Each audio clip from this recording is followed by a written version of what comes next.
শরীরে বিভিন্ন জায়গার মধ্যে লাল, সাদা, সাদা এরকম আঁশযুক্ত দাগগুলো থাকে। আর কি সোরিয়াসিস রোগীদের ত্বকের মধ্যে কিরকম ভাবে লাল, লাল রেশগুলো তৈরি হয়।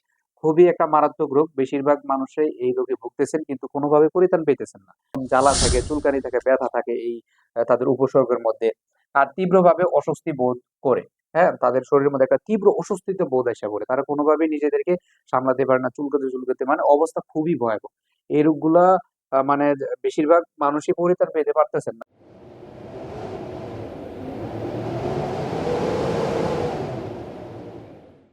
আসসালামু আলাইকুম ওয়া রাহমাতুল্লাহি ওয়া বারাকাতুহু। কেমন আছেন বন্ধুরা? আশা করি সকলে ভালো আছেন। প্রতিবারের মতো এবারও আমরা এসে বললাম নতুন একটা টপিক নিয়ে। সোরিয়াসিস আমাদের অনেকের হয়ে থাকে। এটা একটা ত্বকের সমস্যা, চর্মরোগ যাকে বলে।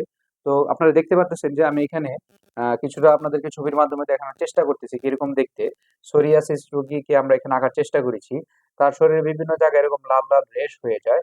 আমরা আরো ছবি দিব আপনাদের চোখের সামনে। এই যে দেখেন কয়েকটা ছবি দেওয়ার চেষ্টা করছি। এই যে এরকম অনেকটা দেখতে এরকম লাগে তাদের সকল চিত্রগুলো। তো এখানেও আমি চিত্র এঁকেছি যাতে আপনাদেরকে বুঝতে একটু সহজ হয় যে সোরিয়াসিস রোগীদের ত্বকের মধ্যে কিরকম ভাবে লাল, লাল রেশগুলো তৈরি হয়। খুবই একটা মারাত্মক রোগ। বেশিরভাগ মানুষই এই রোগে ভুগতেছেন কিন্তু কোনোভাবে পরিত্রাণ পেতেছেন না। এই রোগগুলো বেশিরভাগ হয়ে থাকে আপনার অটো ইমিউন সিস্টেম জনিত একটা সমস্যা এটা একটা। তো এগুলো হয় মূলত কারণ যাদের বংশগতভাবে বিভিন্নভাবে বাপ-মার শরীরে বা বিভিন্ন মানুষের শরীরে হয়ে থাকে তখন আল্লাহ চাহে যদি তাহলে তার শরীরে এরকম হতে পারে। আর কি যে যাদের এরকম ইমিউন সিস্টেমের অতিরিক্ত সাড়া যাকে বলে, অতিরিক্ত আ ট্রিগার যদি দিতে থাকে তখন তার শরীরের মধ্যে এই সোরিয়াসিস রোগগুলো হয়ে থাকে। আবার যাদের এরকম কোষের অতিরিক্ত বৃদ্ধি হওয়ার কারণেও আমাদের শরীরে এরকম সোরিয়াসিস জনিত সমস্যাগুলো দেখা দিতে পারে।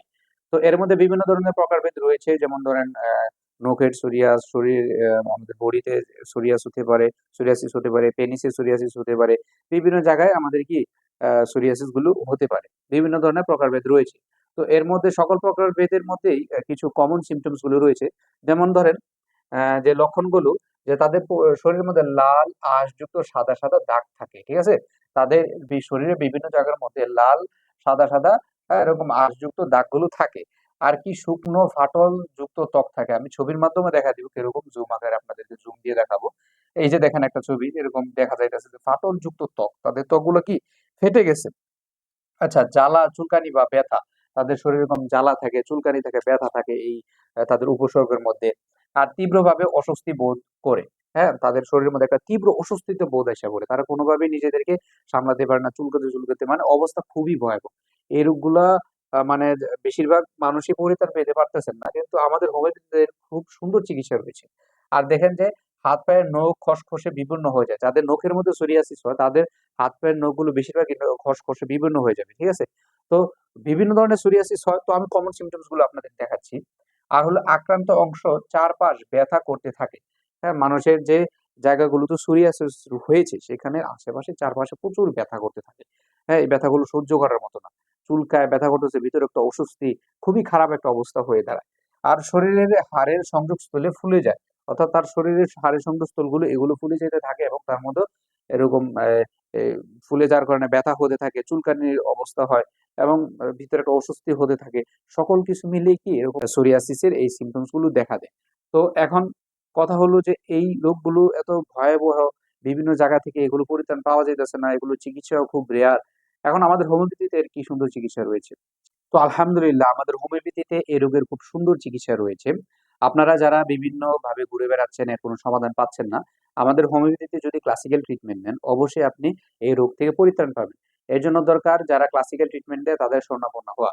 যারা আপনার পুরো বডির ৩০ থেকে ৪০ মিনিট সময় নিয়ে সিম্পটমস গুলো কালেক্ট করে, এর উপর ভিত্তি করে সিঙ্গেল রেমেডি বাছাই করবে, যারা কিনা ক্লাসিক্যাল ট্রিটমেন্ট করে, তাদের শরণাপন্ন হবেন। তখন আপনি এই রোগ থেকে খুব সহজে পরিত্রাণ পেতে পারবেন। আমাদের আশেপাশে বিভিন্ন ডাক্তাররা এরকম অসাধু ডাক্তাররা এরকম ফাইল হিসেবে বিক্রি করে যে এই রোগের জন্য এই ফাইল, এই রোগের জন্য এই ফাইল। এগুলো থেকে দূরে থাকবেন, সঠিক হোমিওপ্যাথি চিকিৎসা গ্রহণ করবেন। টোটালিটি অফ সিম্পটমস নিয়ে গুছিয়ে যখন মেডিসিন দেওয়া হবে তখন আপনি অবশ্যই এই রোগ থেকে সেরে যাবেন। তো আশা করি আপনাদেরকে বোঝানোর চেষ্টা করেছি রোগ বিষয়ে কিরকম কি, এবং যারা আমাদের সাথে যোগাযোগ করতে চান নিচে দেওয়া ডেসক্রিপশন দেওয়া লিংক এবং নাম্বারের মাধ্যমে আমাদের সাথে যোগাযোগ করেন। ভালো থাকবেন, সুস্থ থাকবেন। আসসালামু আলাইকুম।